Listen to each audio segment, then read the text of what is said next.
नमस्कार विद्यार्थी मित्रांनो, तुमचे सर्वांचे मनपूर्वक स्वागत।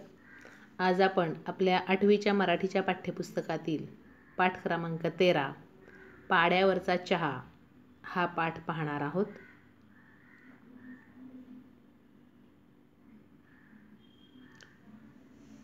आता पाडा म्हणजे काय तर आदिवासी लोक छोट्या छोट्या झोपड्यांमध्ये राहतात। अशा 7-8 किंवा 10-15 झोपड्यांचा किंवा खोपटांचा समूह त्याला पाडा असं म्हणायचं। कळलं? मग या पाड्यावर लेखिका गोदावरी परुळेकर गेल्या होत्या आणि तिथे चहा कशा प्रकारे तयार केला गेला तर त्याचं वर्णन लेखिकेने या पाठामध्ये केलेलं आहे। सुरुवातीला आपण लेखिकेचा परिचय पाहू। गोदावरी परुळेकर, जन्म 14 ऑगस्ट 1908, मृत्यू 8 ऑक्टोबर 1996। या सामाजिक कार्यकर्त्या आणि प्रसिद्ध लेखिका होत्या। 1945 ते 1953 या काळात डहाणू उंबरगाव भागात त्यांनी आदिवासींमध्ये जागृतीचं कार्य केलं। त्यांच्याबरोबर काम करत असताना आलेले अनुभव जेव्हा माणूस जागा होतो या पुस्तकातून त्यांनी मांडले आहेत। तसेच त्यांचे बंदिवासाची 8 वर्षे हे पुस्तकही प्रकाशित आहे। जेव्हा माणूस जागा होतो या पुस्तकासाठी 1972 साली साहित्य अकादमी पुरस्काराने त्यांना सन्मानित करण्यात आले आहे। पाड्यावरचा चहा हा जो पाठ आहे तो जेव्हा माणूस जागा होतो या पुस्तकातून घेतला आहे। निसर्गाच्या सानिध्यात राहणाऱ्या वारली समाजाच्या त्या काळातील कष्टमय खडतर जीवनाचे चित्रण प्रस्तुत पाठात लेखिकेने केले आहे। आता लेखिका गोदावरी परुळेकर या वकील होत्या पहा। नंतर शामराव परुळेकर यांच्याशी त्यांचा विवाह झाल्यानंतर त्या कम्युनिस्ट पक्षाच्या कार्यकर्त्या बनल्या आणि कम्युनिस्ट पक्षामध्ये हे कार्यकर्ते किंवा काम करणारे लोक हे एकमेकांना कॉम्रेड म्हणून संबोधतात। काय म्हणतात? कॉम्रेड। कम्युनिस्ट पक्षाचे लोक एकमेकांचा उल्लेख कॉम्रेड असं करतात, हे लक्षात ठेवा। आता या गोदावरी परुळेकर आदिवासींसाठी काम करत होत्या। म्हणजे आदिवासींवर कसा अन्याय होतोय, अत्याचार होतोय किंवा जमीनदार लोक कशी त्यांची पिळवणूक करतात त्याविरुद्ध त्यांना एकत्रित करायचं होतं, त्यांची चळवळ उभारायची होती आणि म्हणून त्या या आदिवासी पाड्यांवर जाऊन त्यांना संबोधित करत होत्या किंवा त्यांच्यामध्ये जागृती घडवून आणण्याचं काम करत होत्या। अशाच प्रकारे त्या एका आदिवासी पाड्यावर गेल्या होत्या आणि मग तिथे आदिवासींचं कसं जीवन त्यांना कष्टमय दिसून आलं त्याचं वर्णन या पाठामध्ये आपल्याला पाहायला मिळतं। पाहूया आपण पाठ।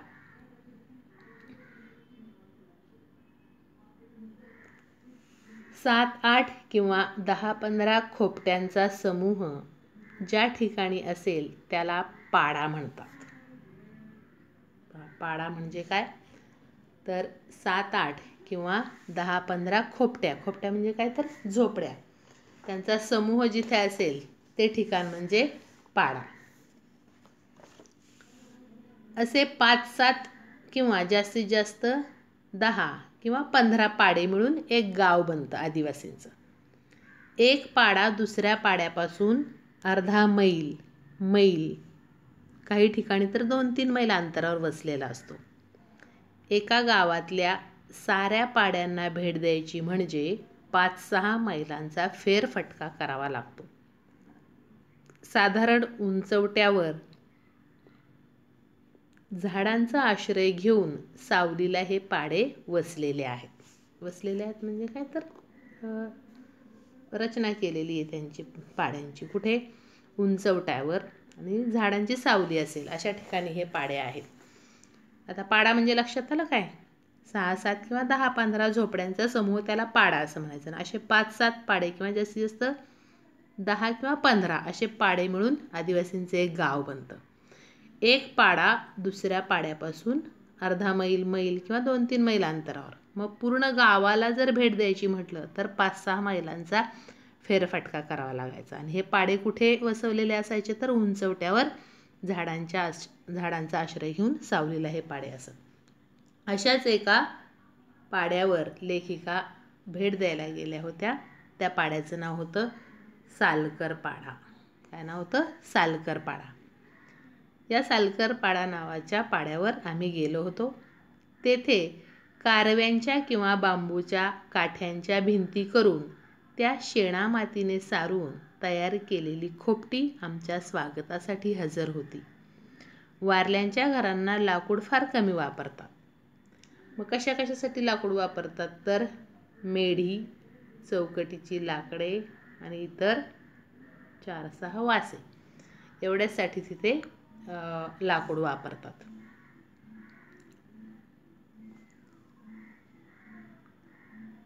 काही खोपटांना एवढेही लाकूड नसते. काही खोपटी इतकी ठेंगणी असतात की आत जायचे म्हटले तरी वाकून जावे लागते. आमचा एक कार्यकर्ता लक्ष्मण सापट याचे घर असेच होते. मला नेहमी अगदी जपून आत बाहेर करावे लागे. बहुतेक घरे एक दालनीच आहेत. एकच दार. कुठल्याही कारव्या अगर कामट्या मोडल्या की खिडकी तयार. पावसापासून संरक्षण म्हणून काही घरांवर पेंढा तर काहींवर पळसाची पाने घालतात. कौलारू घरे क्वचितच दिसत असत. वारल्यांच्या घरात रक्षण करण्याची गरज भासावी असे काहीच नसल्यामुळे ढकलली तर कोसळून पडतील अशीच ती खोपटी होती. खोपट्याच्या भोवताली सुमारे 6 ते 9 इंच उंचीचा कडेला दगड लावून केलेला सारवलेला ओटा असे. आम्ही एका ओट्यावर जाऊन बसलो. प्रत्येक खोपट्याच्या पुढे बांबू व कामट्यांची लहान टेबलासारखी माची केली होती. त्यावर पिण्याच्या पाण्याची मडकी होती. खोपट्याच्या बाहेर लहान लहान खड्डे करून त्यात कोंबड्यांसाठी पाणी ओतून ठेवले होते. पाहताय सालकर पाडा या ठिकाणी लेखिकेनं या आदिवासींच्या खोपट्याचं वर्णन केलेलं आहे. पहा कशी आहे खोपटी. तर त्यांच्या या खोपट्यांना लाकूड फार कमी लागतं. कशासाठी लाकूड? तर मेढी, चौकटीची लाकडे आणि इतर 4-6 वासे एवढंच लाकूड. काही खोपट्यांना तर एवढे लाकूड लागत नाही. मेढी म्हणजे काय? तर वाय आकाराचं असं लाकूड असतं. पहा खोडाला जिथे फांदी फुटते की नाही दुसरी तिथे वाय असा शेप तयार होतो. त्याला मेढ असं म्हणतात. आणि दाराच्या चौकटीला जी काही लाकडं लागत असतील आणि तर 5-6 वासे. वासे म्हणजे काय? तर त्या मेढीवर टाकण्यासाठीची जी लाकडं असतात त्यांना वासे असं म्हणतात. तर एवढंच लाकूड. आणि ही खोपटी खूप ठेंगणी असं. ठेंगणी म्हणजे बुटकी. पहा तुम्ही चित्रामध्ये पाहताय की किती छोटं असं ते खोपटं आहे. त्या खोपट्यात जायचं म्हटलं की वाकून जावं लागतं. आणि लेखिकेंचा एक कार्यकर्ता म्हणजे आदिवासी त्यांच्यातलाच काम करणारा लक्ष्मण सापट याचं घरसुद्धा असंच होतं. लेखिका जेव्हा या आदिवासींच्या खोपट्यामध्ये जायची तेव्हा तिला अगदी जपून आत बाहेर करावं लागेल. बहुतेक घरे एक दालनी म्हणजे काय? एकच खोली असणारी अशी. आणि त्याला एकच दार. कुठल्याही कारव्या अगर कामट्या मोडल्या की खिडकी तयार. तर अशा प्रकारे कामट्या म्हणजे काय? लाकडं अशी, हो की नाही? तर त्या जरी आपण मोडल्या त्या भिंतीच्या तरी खिडकी अशी तयार होत असेल. पावसापासून संरक्षण व्हावं म्हणून घरांवर काय वापरायचे? पेंढा. पाय गवत टाकलेलं की नाही त्याला पेंढा असं म्हणायचं. किंवा काही वेळी पळसाची पानं पण घालतात. कौलारू ही घरं क्वचित अगदी थोडी दिसायची. वारल्यांच्या घरात रक्षण करण्याची गरज भासावी असं काहीच नसल्यामुळे ढकलली तरी कोसळून पडतील अशी ती खोपटी होती. झोपड्या होत्या त्यांच्या. आणि त्या झोपडीच्या भोवताली सारवलेला ओटा. त्या ओट्यावर ह्या लेखिका जाऊन बसल्या. खोपट्याच्या पुढेच बांबू आणि कामट्यांची लहान टेबलासारखी माची केलेली असे. जसं आपण टिपॉय वगैरे ठेवतो की नाही तशा प्रकारे बांबू आणि कामट्या म्हणजे काड्या वगैरे त्याची टेबलासारखी माची तयार करून त्याच्यावर पिण्याच्या पाण्याची मडकी ठेवलेली होती. आणि त्या झोपडीच्या बाहेरच लहान लहान खड्डे करून त्यात पाणी ओतलं होतं. कोणासाठी? तर कोंबड्यांसाठी पाणी ओतून ठेवलेलं होतं. अशा प्रकारे हे आदिवासींची झोपडी किंवा खोपटं होतं.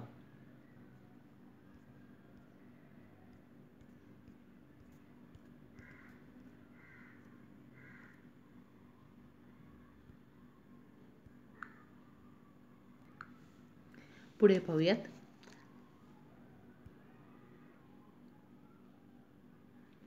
आम्ही काही वेळ बसलो तरी माणसांची चाहूल लागेना, कोणी दिसेना. आम्ही तिथे कशाला गेलो होतो, आम्हाला काय हवे होते ते विचारायला सुद्धा कोणी येईना. पाखरांचा चिवचिवाट व कोंबड्यांचा फडफडाट सोडला तर सारा शुकशुकाट होता. थोड्या वेळाने आम्ही उठून आजूबाजूला फिरू लागलो. एका ठिकाणी केविलवाणी दिसणारी मुले बसलेली होती. त्यांना सांभाळण्यासाठी घरी राहिलेली 1-2 मुले तेथेच शेजारी उभी होती. मुलांमुळे व कुत्र्यांच्या भुंकण्यामुळे तेथे मनुष्यवस्तीचा भास होत होता. लेखिका आणि त्यांचे सहकारी तिथे जाऊन बसले होते, पण तिथे कोणी माणूस आहेत याची काही चाहूल लागेना, अंदाज येईना त्यांना, हो की नाही, काही सुगावा लागेना, कोणीच दिसेना. आणि लेखिका तिथे कशाला गेल्यात किंवा काय हवंय त्यांना हे विचारायला सुद्धा कोणी आलं नाही. का फक्त आवाज कशाचा, पाखरांचा चिवचिवाट होता, कोंबड्यांचा फडफडाट होता, बाकी कुठलाही आवाज तिथे नव्हता, बाकी सगळा शुकशुकाट होता. थोड्या वेळानं लेखिका आणि त्यांचे सहकारी आजूबाजूला फिरू लागले. एका ठिकाणी त्यांना केविलवाणी दिसणारी मुले बसलेली दिसली त्यांना, आणि त्या छोट्या मुलांना सांभाळण्यासाठी घरी राहिलेली 1-2 मुलं तिथं होती. आणि तिथे मनुष्यवस्ती होती हे कोणत्या 2 गोष्टीमुळे लक्षात येत होतं, तर त्या मुलांमुळे आणि कुत्र्यांच्या भुंकण्यामुळे तिथे मनुष्यवस्तीचा भास होत होता, जाणीव होत होती. बाकी कुठल्याही प्रकारची मनुष्यवस्ती असल्याची चिन्ह तिथं नव्हती, सगळा शुकशुकाट होता. तिथेच लेखिका काही खोपट्यांमध्ये गेली. पहा, मी काही खोपट्यात गेले. तेथे काय दृश्य दिसले. एका बाजूला 3 दगडांची चूल, चुलीत व बाहेर ढिगभर राख, सतत चुलीवर ठेवून राप बसलेले एखादे ॲल्युमिनियमचे पातेले, 1-2 मडकी, 1-2 तवल्या, तवली म्हणजे काय, खापरांची खोलगट तव्यासारखी भांडी, एखाद्या मडक्यात तळाशी 4 भाताचे दाणे, शिंक्यावर 1 आंबील भरलेले मडके, एका तवलीत एखादे हळकुंड, 1-2 कांदे, लसणीच्या पाकळ्या, विड्या वळण्यासाठी आणलेली व कुडाला अडकवलेली आपट्याची पाने, 1-1.5 फूट लांबीचा एका बाजूने बंद असलेला बांबूच्या पेराचा तुकडा भिंतीच्या कारव्यांना अडकवलेला होता. त्यात तंबाक म्हणजे तंबाखूची पाने किंवा तंबाखू ठेवत असत. हा बांबूचा तुकडा म्हणजे जंगलातील बरणीच होती. लेखिका त्या खोपट्यामध्ये गेल्यानंतर त्यांना काय दिसलं, तर तिथे 3 दगडांची चूल दिसली. पहा, त्यांना चुलीत आणि बाहेर ढिगभर राख होती. सतत चुलीवर ठेवून राप बसलेलं एखादं ॲल्युमिनियमचं पातेलं, त्याच्यावर थर साठलेला असा काळपट, 1-2 मडकी, 1-2 तवल्या, तवली म्हणजे काय तर खापराची खोलगट तव्यासारखी भांडी. मडक्यात काय होतं, तर एखाद्या मडक्यात तळाशी 4 भाताचे दाणे, शिंक्यावर 1 आंबील भरलेले मडके. शिंक माहिती ना तुम्ही, दहीहंडीच्या वेळेस नाही का ते मडकं ठेवतात, विणलेलं दोरी असते तसं ते शिंक, त्याच्यावर 1 आंबील भरलेलं मडकं. आता आंबील म्हणजे काय तर आपले गहू किंवा काही ज्वारी असेल तर त्याचं पदार्थ आपण पिठाचं धिरड्यासारखं आंबवून करतो की नाही, तसं ते आंबील असतं. एका तवलीत एखादा हळकुंड, 1-2 कांदे, लसणीच्या पाकळ्या, विड्या वळण्यासाठी आणलेला व कुडाला अडकवलेली आपट्याची पाने. विड्या माहिती ना, विड्या पूर्वीच्या काळी लोक असे विडी फुंकायची, ती आपट्याच्या पानात ती तंबाखू गुंडाळून त्याच्या विड्या तयार करतात, त्यासाठी ती आपट्याची पानं होती. आणि ते तंबाखू कशामध्ये ठेवायचे, तर बांबू असतो की नाही, पोकळ असा बांबू, एका बाजूने बंद आणि एका बाजूने उघडा, तर त्या अशा बांबूच्या तुकड्यामध्ये असा दंडगोल आकाराचा सिलेंडर पाईप कसा असतो अशा आकाराचा तो बांबू, एका बाजूने बंद आणि एका बाजूने उघडा, त्यात ते तो बांबू कुठे अडकवलेला, भिंतीच्या कारव्यांना, त्यात काय होतं, तंबाखूची पाने किंवा तंबाखू ठेवत असे. या बांबूचा तुकडा म्हणजे त्यांना बरणीसारखा ते वापर करत होते.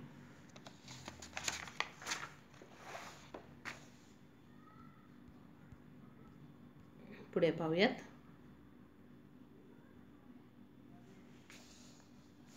आम्ही खोपट्यात गेलो, बाहेर आलो.